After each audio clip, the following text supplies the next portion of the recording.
네, 사무엘하 19장 계속 보겠습니다.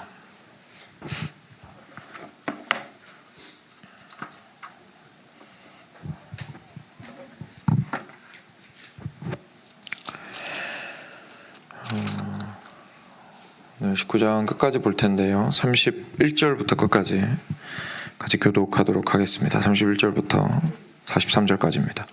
길르앗 사람 바르실레가 왕이 요단을 건너가게 하려고 로글림에서 내려와 함께 요단에 이르니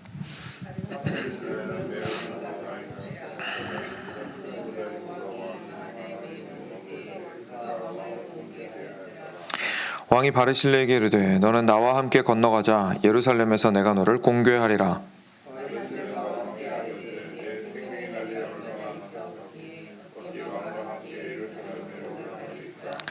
내 나이가 이제 80세라 어떻게 좋고 흉한 것을 분간할 수 있사오며 음식의 맛을 알 수 있사오리이까.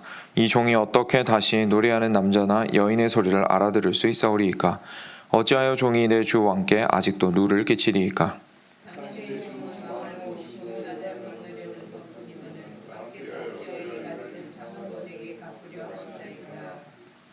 청하건대 당신의 종을 돌려보내옵소서. 내가 내 고향 부모의 묘 곁에서 죽으려 하나이다.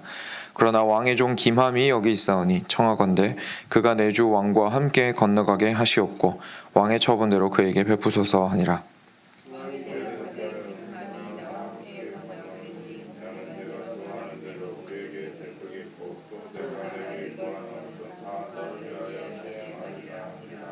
백성이 다 요단을 건너매 왕도 건너가서 왕이 바르실레에게 입을 맞추고 그에게 복을 비니 그가 자기 곳으로 돌아가니라.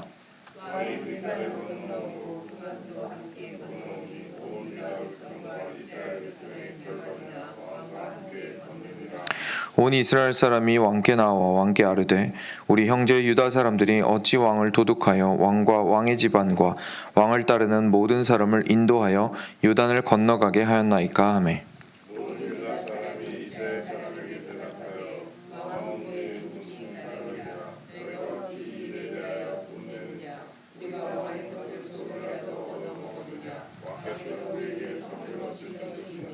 함께 읽겠습니다. 이스라엘 사람이 유다 사람에게 대답하여 이르되 우리는 왕에 대하여 열 몫을 가졌으니 다윗에게 대하여 너희보다 더욱 관계가 있거늘 너희가 어찌 우리를 멸시하여 우리 왕을 모셔오는 일에 먼저 우리와 의논하지 아니하였느냐 하나 유다 사람의 말이 이스라엘 사람의 말보다 더 강경하였더라. 아멘. 네. 어제 저희가 살펴보았던 시므이와 무비보셋에 이어서 오늘은 이제 바르실레가 와서 다윗을 마주하는 것을 저희가 보게 됩니다. 다윗이 압살롬에게 쫓기다가 문제가 해결이 되고 압살롬은 죽고 이제 돌아올 수 있게 되었는데 여전히 그 요단 동편에 있는 상태였죠. 그래서 요단 서편에서 움직임이 보이지 않는 것 같아서 다윗이 제사장들을 통하여서 그들의 마음을 일단 한번 크게 흔들고 그 덕분에 유다 백성들이 마음이 하나가 됩니다. 그래서 우리 다윗 왕을 데리고 와야겠다 생각을 하게 되는데 거기에서 어제 오늘 말씀이 구체적으로 시므이 그리고 무비보셋 그리고 오늘 보는 바르실레에 대해서 이야기를 하고 있는 거죠. 시므이에 대해서는 다윗이 그렇게 자신을 저주했던 사람이었음에도 불구하고 받아들였던 것을 저희가 어제 살펴보았고요. 그리고 무비보셋 같은 경우에는 그 시바의 말을 듣고 시종의 말을 듣고 시종이 모함을 했죠. 16장에서 그랬는데 그 말을 듣고 있다가 확인을 했습니다. 무비보셋이 실제로 다윗을 버린 게 아니라 따라가려고 했었는데 따라갈 수가 없게 되었던 상황이었다는 것을 알게 되었고 그리고 실제로 이제 막 수염도 기르고 그 슬픔의 시간을 함께 했던 모습을 보임으로써 증명이 된 거죠. 이 사람의 마음이 진심이구나. 내가 오기 전에 그냥 대충 눈물에 침 찍어 바르고 한 수준이 아니라 정말 깊이 있게 슬퍼하고 있었구나라는 것을 증명을 했기 때문에 다윗도 믿어서 받아들입니다. 그리고 시바 같은 경우에도 주인을 모함하기는 했지만 자기가 섬기던 무비보셋을 모함하기는 했지만 그래도 다윗의 왕국에 도움을 주고자 하였고 했기 때문에 그를 받아들였던 것을 보게 됩니다. 이걸 통해서 이제 다윗이 어떻게 자신의 나라 가운데에 그 사람들을 대하고 그리고 포함시키고 함께 가고자 하는지에 대해서 제가 볼 수 있었습니다.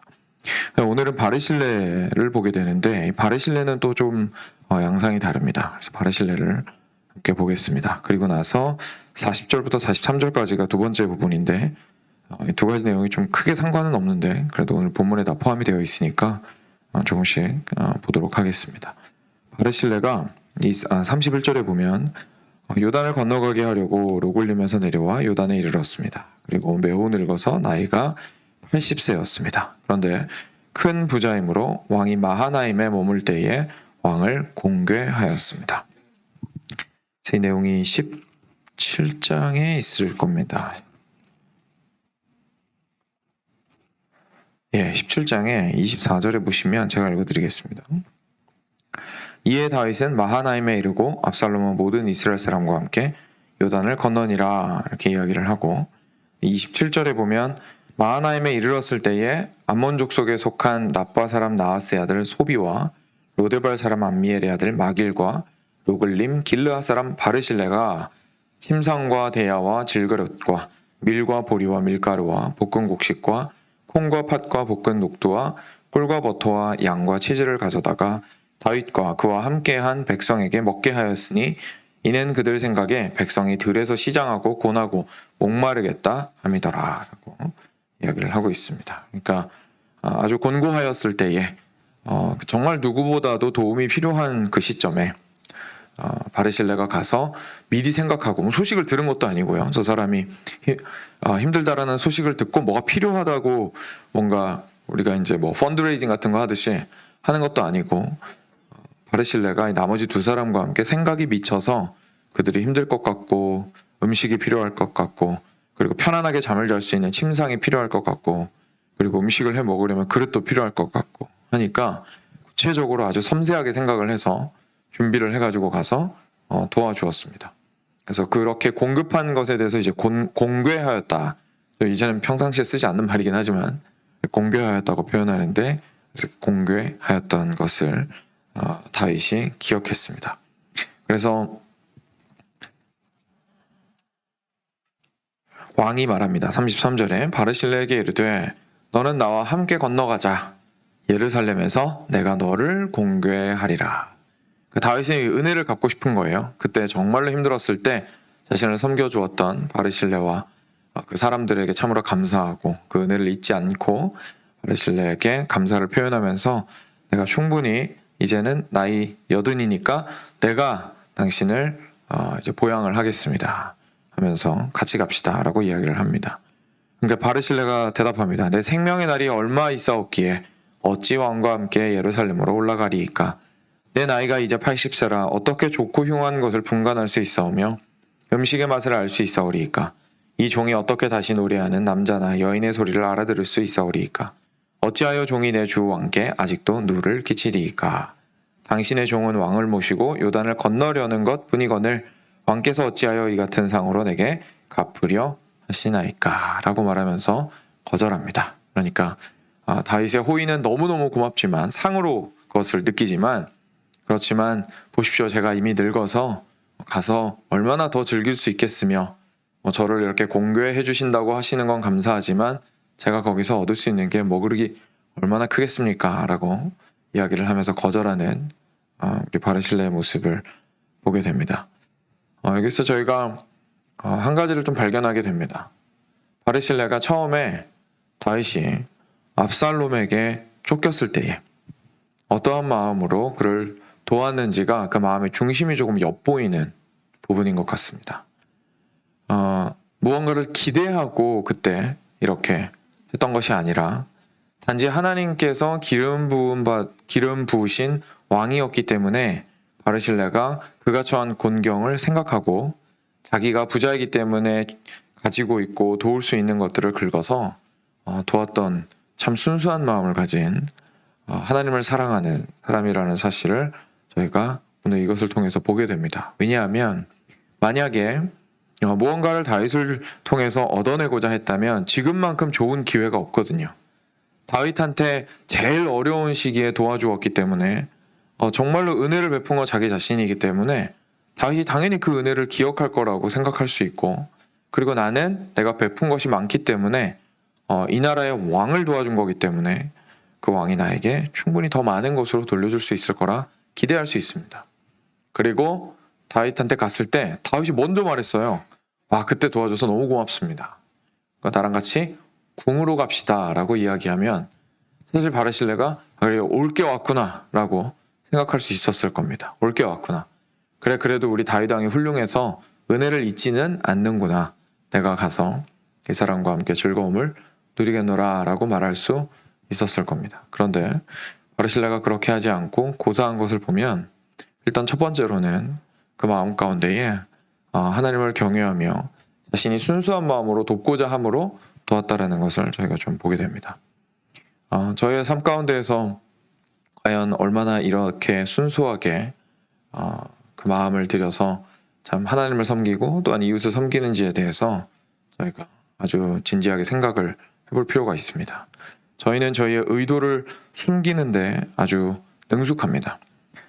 사실은 저희의 의도가 밑바탕에 있는데 저희의 의도가 마치 아주 순수하고 그런 것들과 관련이 없는 것처럼 이권에는 전혀 개입이 되어 있지 않는 것처럼 행동을 하거나 말하거나 심지어 스스로도 그렇게 생각하고 있을 때가 참 많이 있죠. 꼭 대단한 것을 원하지 않더라도 그냥 내가 원하는 무언가를 얻기 위해서 아주 조그만한 거라도 뭔가 이렇게 있는 그대로를 행하며 저 사람 자체를 소중하게 여기며 또한 이것을 돕는 것을 나의 사명으로 여기며 행하기보다는 다른 것들을 생각할 때가 참 많이 있는 것을 보게 됩니다. 근데 그것을 아무 생각이 없이 섬기려고 한다고 섬겨서 해결해야 되는 것이 아니라 하나님을 경외함으로 이 사람을 섬겨야 된다라는 이유를 찾았을 때에 비로소 다른 이유들을 이길 수 있게 됩니다. 어제도 제가 순수주의에 대해서 조금 조심해야 된다고 말씀을 드렸는데 이렇게 순수한 마음으로 사람을 섬겨야 된다라고 이야기를 할 때에 이것이 절대로 눈꽃만치의 다른 동기도 있으면 안 된다는 뜻은 아닙니다. 사람이 그렇게 순수할 수가 없거든요. 자기가 오히려 자기는 순수하다고 생각하는 사람이 더 위험할 수 있어요. 왜냐하면 마음에 다 숨어 있거든요. 근데 그거를 자기가 자기 자신을 다 안다고 생각하고 나는 온전히 순수하다고만 생각하는 것이 이제 오히려 나중에 문제를 일으킬 수 있습니다. 그러면 뭐가 어떻게 되어야 하느냐? 마음에 온갖 종류의 동기들과 마음들과 뜻들이 있는데 그게 하나님을 경외하는 욕구에 굴복해야 하는 겁니다. 그러니까 하나님을 섬기고자 하고 하나님께서 오늘 같은 경우에는 하나님의 뜻을 대신하여 행하는 다윗 왕을 사랑하고 그를 섬기고자 하는 그 순수한 마음이 다른 모든 의도들을 이겨야 한다는 거죠. 끌고 가야 되는 거예요. 힘을 가지고. 그래서 다른 것들이 불쑥 왕의 자리로 올라오려고 하면 왕이 나한테 그래도 이런 거 이렇게 갚아줘야 할 것 같은데 라는 생각이 불쑥 올라올 때 그걸 누를 수 있어야 된다는 거죠. 네.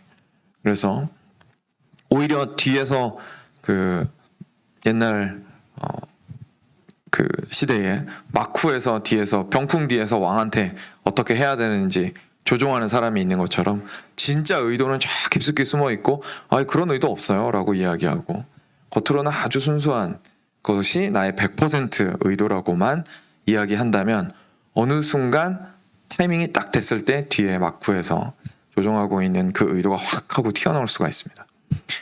그렇기 때문에 오히려 그게 아니라 내가 하나님께서 내 마음의 왕의 자리에 명확하게 앉아 계심으로 죄악된 나의 모든 의도들과 뜻들을 숨겨진 의도들까지도 그것들을 이렇게 다스리시게 하는 것이 필요한 것이죠. 그게 훨씬 더 현실적인 것이고 실제로 성경적으로 우리 인간의 마음을 바라보는 눈입니다. 그래서 오늘 바르실레를 보면은 그러한 모습들을 좀 저희가 보게 됩니다. 어떻게 순수하게 다윗을 섬겼고 그 사람들을 섬겼고 그리고 너그럽게 섬겼고 기꺼이 섬겼고 그리고 오늘은 이제 거절하는 그 다윗의 보답을 거절하는 것을 통해서 그 마음을 드러내게 되죠.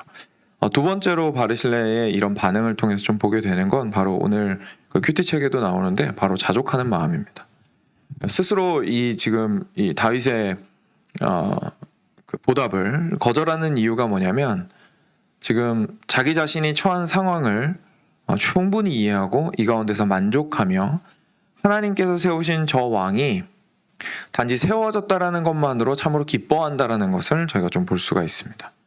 왜냐하면 뒷부분에 뭐라고 말하죠? 제가 여기 온 것은 그냥 요단강으로 배웅 나온 겁니다. 이렇게 이야기를 하거든요. 저 그냥 보고 싶었습니다. 다윗 왕 당신이 보고 싶었습니다. 무슨 말일까요?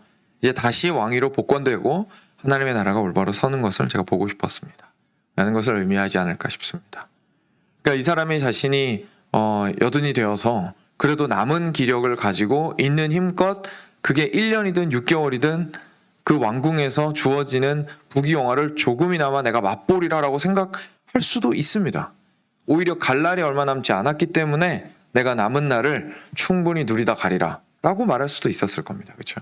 근데 그렇게도 말하지 않았고 오히려 그 다윗 왕이 올바르게 서게 되며 하나님의 나라가 서가는 것을 보는 것으로 인하여 기뻐하고 자신의 삶 가운데서 자족하고 만족하는 그 바르실레의 모습을 보게 됩니다. 그 마음의 순수함과 그리고 그 마음의 방향이 참 바르다는 것을 저희가 보게 되죠. 저희가 그 마음의 막 중심까지 사실 뭐 성경이 거기까지 이야기를 해주고 있진 않기 때문에 하나님을 향한 마음이 어떠했는지는 저희가 직접적으로 알 길은 없지만 그래도 다윗을 향하여서는 우리가 방금 살펴보았던 그런 마음을 참으로 가지고 있었던 것 같고 그리고 다윗을 향해서 그런 마음을 가지고 있었던 이유는 그 마음 가운데 하나님을 경외하는 마음이 참 컸기 때문이 아니겠는가라고 저희가 생각해 볼 수 있을 겁니다. 왜냐하면 다윗의 그 권력이 완전히 땅에 떨어지려고 했을 때 오히려 도우려고 했던 사람이었기 때문에 그렇죠. 네, 이것이 이제 바르실레를 통해서 저희가 좀 보게 되는 내용입니다. 이어서는 김함 얘기가 나오는데요. 그 바르실레가 주의 종, 왕의 종이라고 표현하죠. 36절에 방금 제가 말씀드렸던 것처럼 당신의 종은 왕을 모시고 요단을 건너려는 것뿐이거늘 이라고 말을 하고 37절에 이제 김함 얘기를 합니다. 그러나 왕의 종 김함이 여기 있사오니 청하건대 그가 내 주 왕과 함께 건너가게 하시옵고 왕의 처분대로 그에게 베푸소서. 왕이 대답하되 김함이 나와 함께 건너가리니 나는 네가 좋아하는 대로 그에게 베풀겠고 또 내가 내게 구하는 것은 다 너를 위하여 시행하리라 라고 이야기합니다. 큐티책 뒤에도 나오던데 실제 학자들은 이제 이 김함을 바르실레의 아들이지 않겠느냐라고 추정을 합니다. 뭐 어떻게 되었든 간에 아주 중요한 인물이었던 것 같아요. 그래서 이 김함을 다윗한테 맡깁니다. 아직 젊은 사람 다윗의 곁에서 클 수 있도록 맡기는 것이겠죠. 다윗은 여전히 그 은혜를 갚고자 하는 마음을 그 마음 가운데 순수하게 유지를 하고 있기 때문에 바르실레에게 제안했던 것을 김함에게 되돌려 주겠다고 약속하는 것으로 이제 바르실레에게 반응하게 됩니다. 어제부터 오늘까지 세 부류의 사람들에게 다윗이 어떻게 반응하였는지를 좀 봅니다. 다윗이 어떻게 참 악인이었던 사람, 그가 용서를 구하면서 그 용서가 정말로 참된 것이 아니었다라는 것을 알았겠지만 그럼에도 불구하고 그를 포용하려고 했던 것도 보았고 그리고 자기에게 잘못한 것은 있지만 그 사람이 잘못된 모습은 있지만 그래도 행했던 행동들에 대해서 마땅한 보답을 하는 것을 시바를 대하는 것을 통해서도 보게 되고 그리고 오늘 바르실레를 통해서는 전심을 다해서 그 베풀었던 사람에게 그 은혜를 잊지 않고 다시금 돌려주려고 하는 것을 어떻게든 돌려주려고 하는 다윗의 모습을 저희가 좀 보게 됩니다. 이것 역시 저희가 삶 가운데에서 항상 생각해야 하는 것일 겁니다. 감사하는 것은 참 중요합니다. 감사하는 것은 참 중요합니다. 그리고 감사할 때에 그것이 받은 도움과 동일한 수준의 것을 돌려드릴 수는 없을지라도 그 마음을 항상 감사함으로 표현하고 그것이 은혜라는 사실을 제가 알고 있습니다라는 걸 보여주는 거거든요. 그러니까 제가 어려운 상황이 있을 때 제가 받을 만한 상황이 아닐 때 주신 은혜를 저는 기억합니다 라고 하면서 감사함을 표현하는 것은 참으로 중요할 겁니다. 끝으로 이제 40절부터 43절만 잠깐 보겠습니다. 40절부터 43절에 무슨 일이 있었냐면 이스라엘 사람들이랑 유다 사람들이 싸우기 시작합니다.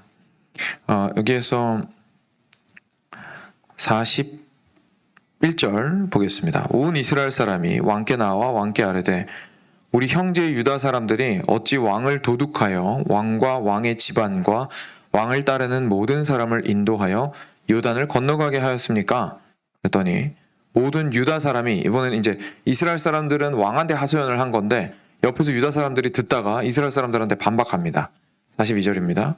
왕은 우리의 종친인 까닭이라 왕이 우리 가족이지 않습니까? 너희가 어찌 이 일에 대하여 분내느냐? 우리가 왕의 것을 조금이라도 얻어먹었느냐? 왕께서 우리에게 선물로 주신 것이 있느냐? 우리는 왕한테 받은 게 없다. 우리가 왕을 모셔오는 건 그냥 다윗이 우리 유다 지파이기 때문이다 라고 이야기를 합니다. 그랬더니 이스라엘이 또 얘기합니다. 43절에 그래도 할 말이 있다. 우리는 왕에 대하여 열 몫을 가졌으니 다윗에게 대하여 너희보다 더욱 관계가 있거늘 너희가 어찌 우리를 멸시하여 우리 왕을 모셔오는 일에 먼저 우리와 의논하지 아니하였느냐라고 이야기를 합니다. 유다 지파, 너희가 이야기하면 그 베냐민의 일부랑 유다 일부, 그 너희 한 두 지파 정도만 지금 이렇게 움직여가지고 그 다윗 왕을 데려오려고 하고 있지 않느냐. 우리는 열 지파야, 열 지파. 우리는 열 지파이기 때문에 훨씬 더 너희보다 관계가 오히려 더 많지 않느냐라고 이야기를 하면서 이제 항변을 하는 이스라엘 쪽 사람들을 보게 됩니다. 북이스라엘 사람들이죠. 그랬는데 유다 사람들이 지지 않았어요. 마지막에 유다 사람의 말이 이스라엘 사람의 말보다 더 강경하였더라. 지지 않고 계속 반박하는 것을 보게 됩니다. 그리고 끝났어요. 상황이 정리가 안 된 거죠. 상황이 정리가 안 됐습니다. 그러니까 북쪽 사람들이랑 남쪽 사람들이랑, 유다가 이제 남쪽이고 북쪽은 나머지 열 지파인데 열 지파 사람, 그 북쪽 사람들이랑 남쪽 사람들이랑 다윗을 새롭게 왕에 앉히는 과정 속에서 누가 더 큰 역할을 했느냐 가지고 좀 싸우기 시작한 겁니다. 아직 오지도 않았는데. 사실 뭐 역사 속에서 자주 보게 되는 일이죠. 저희가 삶 가운데에서, 그리고 무엇보다도 교회 안에서 하나님을 왕으로 모시고 하나님께서 원하시는 방향으로 나아가고자 할 때에도 저의 인간적인 마음이 그 가운데에 있을 때에 당연히 이런 다툼이 발생을 하게 됩니다. 근데 인간적인 마음이라는 단순한 표현만 가지고는 설명이 다 안 되겠죠. 그 인간적인 마음이 도대체 어떤 마음이길래 그렇겠느냐. 결국은 어제 저희가 금요 예배 때 살펴보았을 때는 다윗이 자신이 자신의 의를 온전히 증명하기 위해서, 상황에 영향을 미치기 위해서, 자신이 구원받을 수 있다는 사실을 스스로 드러내기 위해서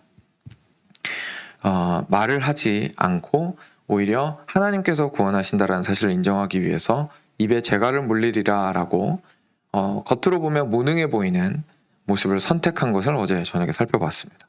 그런 것처럼 그 반대편에서 지금 이스라엘 사람들과 유다 사람들은 할 말이 너무 많은 거죠. 왜죠?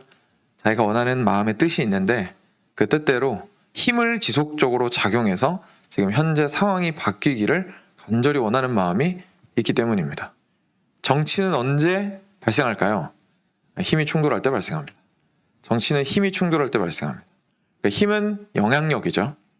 영향력을 미치고자 하는 강력한 푸시가 일정한 방향에서 계속해서 오면 다른 쪽에서 오는 힘이 있기 때문에 서로 이 힘 중에서 어떤 힘이 이길 수 있을까를 이렇게 결정을 해야 되죠.